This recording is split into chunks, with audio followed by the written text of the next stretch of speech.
Okay, so in today's this video, we are going to talk about first, like all my progress for the day. Second, how do I create the plan of building an app? Like what kind of data I need to start coding. Like coding is the last part which I start with. There is a lot of things which I have to do, and that is the plan for this week.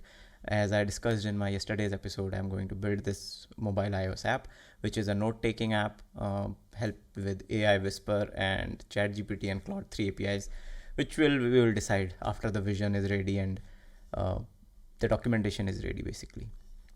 So yeah, welcome to this episode. This is, I think, day 4, and today was Monday. It was a very busy day, mostly in work-wise, and I did sneak a little bit of time in the day, like 1 hour, and I was just reading a book, and I finished, made a lot of progress in that. So this one, I'll quickly go through some of the things which I've already planned. Like this is one of the Notion board which I usually go with when I'm building something, and so you can see that in the top there is just the name of the app. It's just a sample note-taking AI note-taking app, right? I will not name my app like this. The app name could be different, which we can brainstorm later. This is a name which makes it very easy to understand what this board is about. The second thing is vision. Like the vision defines why this app exists.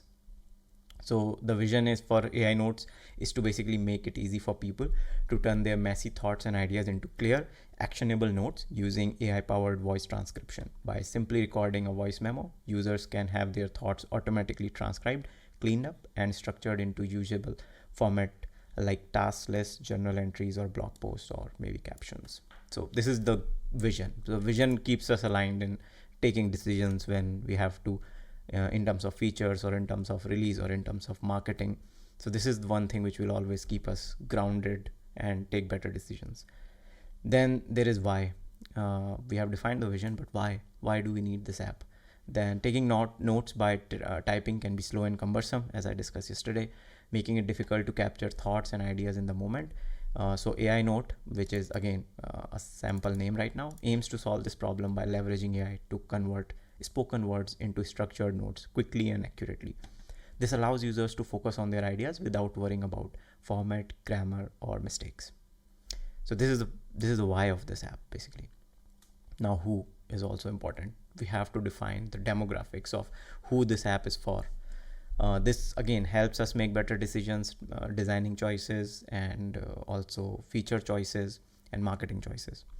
So who this app is for? Majorly content creators who are trying to streamline their writing process, because content creators do write a lot. Even when I'm sitting here and talking about this podcast, there is a lot of writing which has happened. Not a lot, but I wrote a paragraph on what I'm going to talk about, structured this thought process. So if I had this app, well, one side note, I did use one app which is called Wave, shared by one of my old colleague, and he mentioned about this app, and it's really nice, and it does what I'm going to do, but I didn't like the UX, and but yeah, it's a good app. I used it. It helped me to clear my thoughts. So I think we are in the right direction with this. And then this is for individuals who prefer voice journaling over typing, and I do prefer typing. I do not mind it, but if there is an option where I can just speak and the journal is created in a better grammar than what I am going to type, because English is not my first language, so I do make a lot of mistakes when I'm typing. And generally what I do is in Notion, I just give the paragraph and ask AI to just clean the grammar or make it better. So that's what can be done in this app automatically. This is also for creative professionals who need to capture ideas on the go. So this is again one of the things which I was thinking while running today in the treadmill in gym, that I was listening to a podcast and there were a couple of ideas which I tried to remember but I couldn't, and my AirPods were on. So I was thinking, what if I could just open this app very quickly, maybe from a widget or something, and it automatically, as it opens from a widget, it starts recording. So I can quickly say what I want to record, what I heard on the podcast, and just tap back again and continue my podcast. So I have a recall, like a note of what I just wanted to note down, instead of, because I cannot stop my running and start typing on my mobile. It's not very smooth process. Now this is best use case I would think for students and educators. This would not be my core market, which I would constantly market this app to, because I do not know this market very well. Like, I have been a student, but I don't know what if it's a problem right now or not for them. So I have put it in the end. It could be, in my opinion, but I don't know. I'm very close to like content creators or journaling people. I do journal, creative professionals. I talk to a lot of such people. So they're good for these, but students and educators, I would try.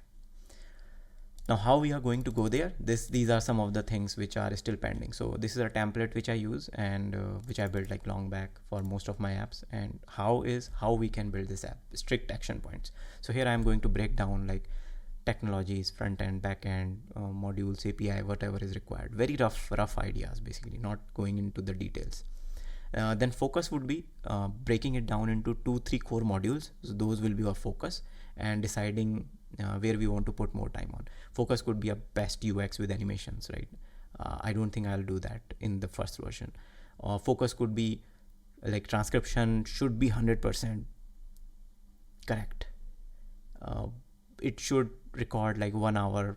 Length of the audio should not matter. So these are some of the core areas where we would be focusing on, and I have to decide on. So what I usually do is I write 10 areas where I can focus on in this app, and then select top 2 or top 3 core areas in that which I'll be focusing on most of my energy. This again helps make better decisions while going forward in the app development. Then functionality is just again a very specific, very like basic idea of what the functionality would be. Just for a sample, I would say like login. So as I said, there will be no login in the first version. So what would be the functionality? First is record audio locally, and the other would be transcribe audio.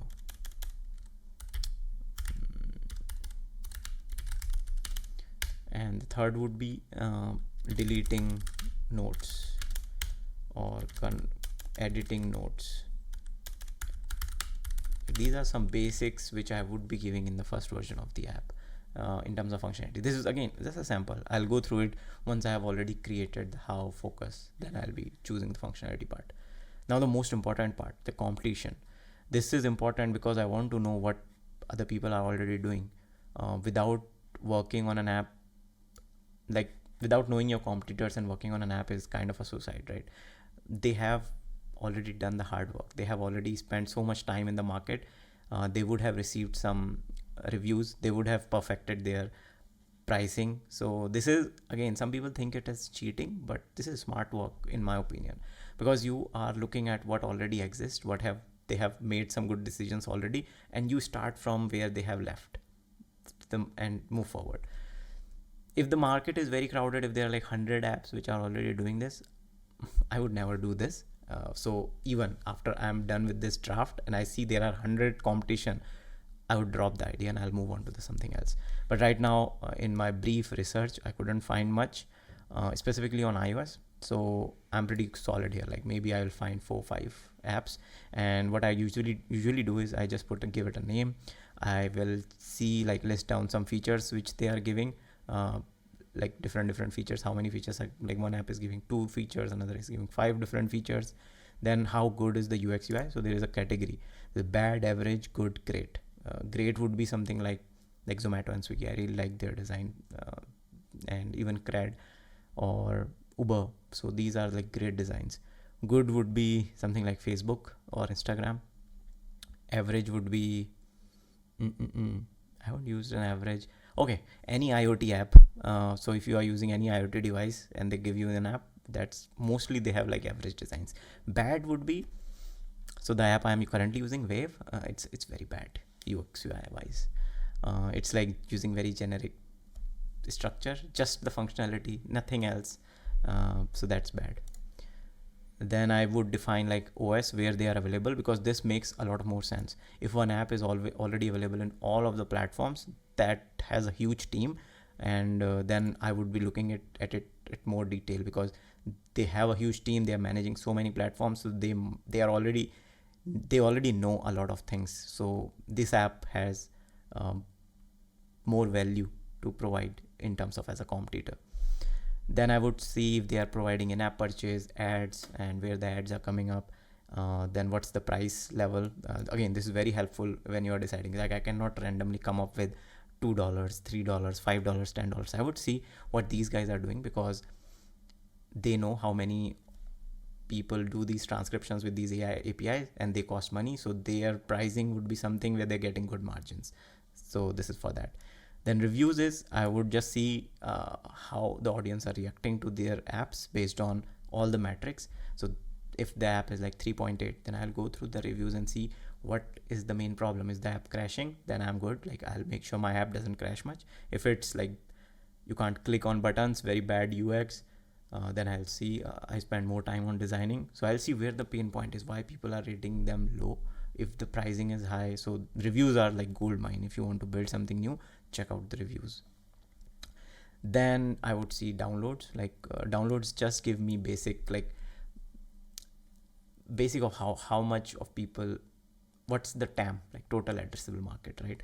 If there are 1 million users already downloaded one of the app, then maybe 10% I can acquire by watching where they're marketing, where they're talking about this app.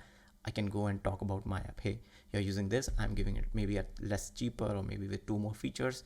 So this is again a very important metric. Last update, like when did the developer last updated the app? This is again important, because if someone has not updated their app from last 3 years, that means either the app was not growing, or the app is so good like they do not need to update, which is never a case. Like mostly last updated is like 1 or 2 years back. It's just that developer has left working on it. And then finally giving it a link. So this is again, I'm really excited to do this. Maybe so this week my plan is to just finish this dashboard, and next week I'll start with the development. Now here I will come up with the app name, the app name, app description, app icon. This all will come up once I have done my keyword research. Keyword research is good, important for a lot of reasons. One is getting good marketing. Not a lot of reasons, just one reason: getting good marketing. So people, when searching for your app, searching for something related to your app, they see your app. So people would not be typing like AI notes. They might type like voice note convert. This could be a keyword, right? So I could name my app this if the volume or search is happening a lot in this. So maybe I'll do one pod where I will show how the keyword research I do on most of my apps.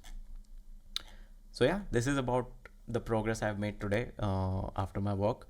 Generally just making this dashboard, writing a couple of bullet points, and tomorrow I will try to finish up the how, focus and functionalities, maybe a bit of competitor profiles, and I'll also do some keyword research. So maybe tomorrow's pod I could share how I generally do the keyword research. The next thing in this pod I am going to talk about is something of a news kind of thing, right? So here, as you know, or if you don't know, in AI world, since ChatGPT or these LLMs have launched, there are a lot of hardware companies popping up, which are calling them as AI hardwares. This is the word being used. And one of them, the top leader of those companies, is R1 Rabbit. So R1 Rabbit is basically a hardware device, something similar to a mobile with a screen, and very unique design. As you see, like it doesn't look like a mobile. It has a camera, it has this wheel like, and this is the button. I hope this is for like scrolling vertically. I haven't seen any usage yet of this, but I have seen their presentation, which they opened in, I think in some tech conference. They released this. So what this device is doing is you talk to it and it does it take actions on your behalf. So it has internal, what they call is lamb or something. Basically it understands what you are talking about. So for example, if I say, hey, get me a pizza, and then I just say this, and the device will bring me the pizza. Like it will order pizza online. I don't know from where, but it will already have my credit card information, and it can enter, like it can receive SMS and it can enter the OTP. It will do everything by itself. So you just command and it will follow through, if it's possible via web portals. If I show this device how to edit edit an image or an edit a video, a lot of times with a similar kind of theme, it will learn editing a video. And if I'll say, hey, take a picture right now and remove the background from it, it will understand, it will do it for you. And a very basic example I'm talking about, but yeah, basically this device takes your audio inputs, do take AI actions, and then do what you asked it to do. And they are charging it like $199. There is no subscription, so most of the AI tasks are happening locally, which is a good thing. Privacy focused device, nothing is going on their servers. Whatever you're talking about, whatever you have, like all the cards, information and everything remains on your device. I hope so. And the other device which is coming up is Human Pin. So both of the device have launched. They are in pre-order. I think the orders will be fulfilling coming weeks or months. I think coming months, this month only, March somewhere. So Human Pin, this is the most useless thing I have seen in so long. So again, the same idea, you talk to it and it does tasks for you. So if you ask, in the demo I was watching, the CEO of the company was asking, hey, where is the best place to watch the solar eclipse? And it, after a while, it gave an answer. It's in Mexico someplace. Now, how is it different from Alexa? It's better. It's just they're calling ChatGPT. That's it. That's the only thing which is there in this device. Plus, it gives you a screen, and the way they are calling it, like laser projection directly on your palm. That's the only technology they have built. So you're watching on your palm. The laser will create the screen or the UI on your palm, and then you can take action by moving your fingers. Just to see the demo was so cringy, and this is one of the hardware device which I I was sad for the people who tried building it. Like, who would want to buy this? What's the purpose of building such a device? But yeah, the topic I wanted to touch on was, I was watching all these devices and I thought this particular device, like Rabit R1, this could be an app in itself. Like, why not make a mobile app which has internal, because mobile have a lot of processing already, right? Like iPhone has amazing processing, even the AI processing is high in that. So just create an app. If you have built such a small LLM which can fit into such a tiny device, just run it as inside an app and do all these actions, run a browser internally. Why to launch a hardware device? Why to build such a thing? And I could come up with only one conclusion, the reason being it will create a lot of hype. The color, the designing theme, and showcasing it. You can't showcase an app in a public event. Well, not right now in 2024. It was a thing in 2019, 2018, 2017, but not now. Now nobody gives a fuck about an app. So they wanted to put this in a hardware device. They got a lot of funding. And the good thing is they have already sold out. They have like sold 100,000 devices already. Not the case with Human though. Human also is like, I think $800, and it's a $20 per month subscription, similar to ChatGPT. And you also need your phone with this. It's not like a replacement of your phone. So it's like an Alexa, which is stick to your shirt. And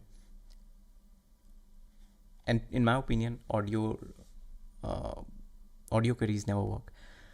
I have used Google, I have used Alexa, I have used multiple such devices with audios, and they never work. They are just a gimmick for 5-10 minutes or a day.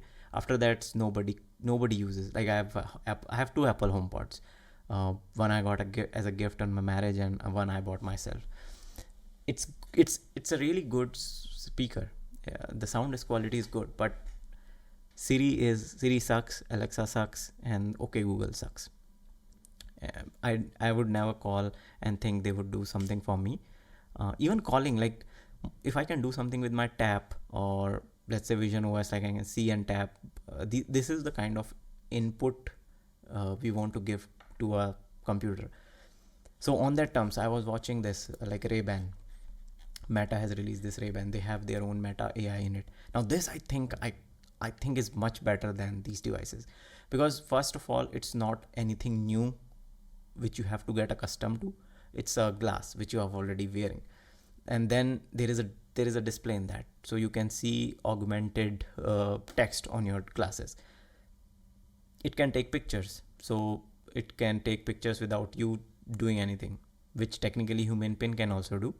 But again, it's very nobody puts the pin on their like left pocket, and it also depends how thick clothes you're wearing. If you're wearing just a very slim shirt, I don't know how practical it is to put a very heavy pin hanging on your pocket compared to wearing a bit of a heavy glass. And so yeah, benefits of using something like this are much more compared to using something like this. And this company is founded by someone from Apple team. Like I think he was some designer in Apple team, and he formed this company, and it got heavily funded. I don't know what the funding rounds they have received, but yeah. So this device looks similar to this device, Playdate. I was following up them on Kickstarter, and I really liked that. I thought of buying it, but back then it was out of stock. Like good thing I didn't buy it, because it's completely waste of money. $200. So one thing you notice, the design philosophy looks a bit similar right here and here. It's because both of the devices have been designed by Teenage Engineering. Now Teenage Engineering is a, I think, Swedish company who make these music equipments, and their design philosophy is a bit different, and people are calling them as the next Apple. Like Apple had this unique design back in last decade or so compared to other tech players. Similarly, now the new market is emerging, or new companies coming out, which is called Teenage Engineering, which is coming up with this crazy, even the Nothing phone or Nothing AirPods, they all have been designed by Teenage Engineering. So their design philosophy is going into the like futuristic look, very industrial look with a touch of futuristic elements in it. So that's what I think after looking at it. It looks retro, yet it looks futuristic. So that's what Teenage Engineering does. Yeah, I was looking at it and I thought, the people who bought it, it's good. It's a gimmicky product, first of all. Similarly, like how this is a gimmicky product. Like this company, I believe they know that this is not going to be a long-term business. This is a fun project. The engineers who worked on it knew it already. That yeah, they will sell out because it will get viral. People, it's a AI hype. Anything in AI would work. They got a lot of funding. They built it. It's a fun project, and it's gone. Because all of this will happen in Apple phone or an Android phone in next 1 or 2 years. Definitely, I think it's going to happen in the next version of Apple.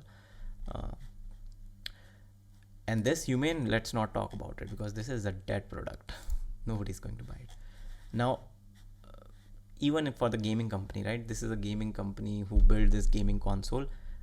This is also a fun product, because they know this is a money making machine for a while, because again, unique design, gimmicky product. People will love the whole game philosophy of it, like how you can move the lever, a hardware lever, and the player moves inside the screen.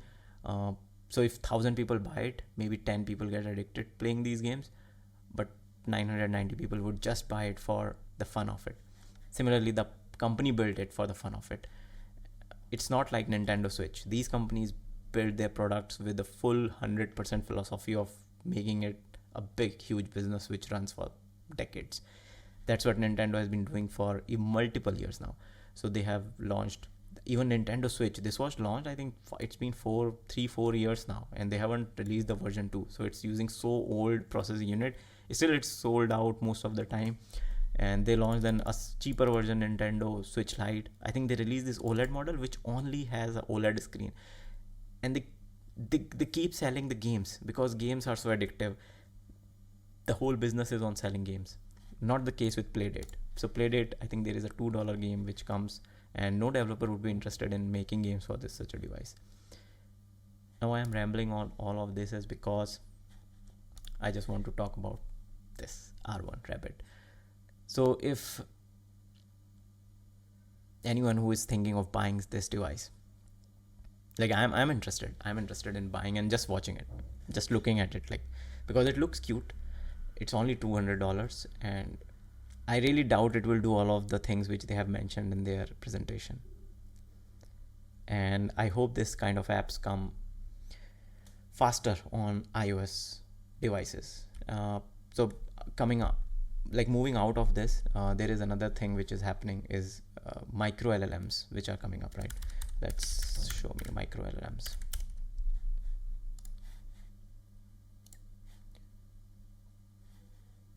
So what are micro LLMs? No, not this.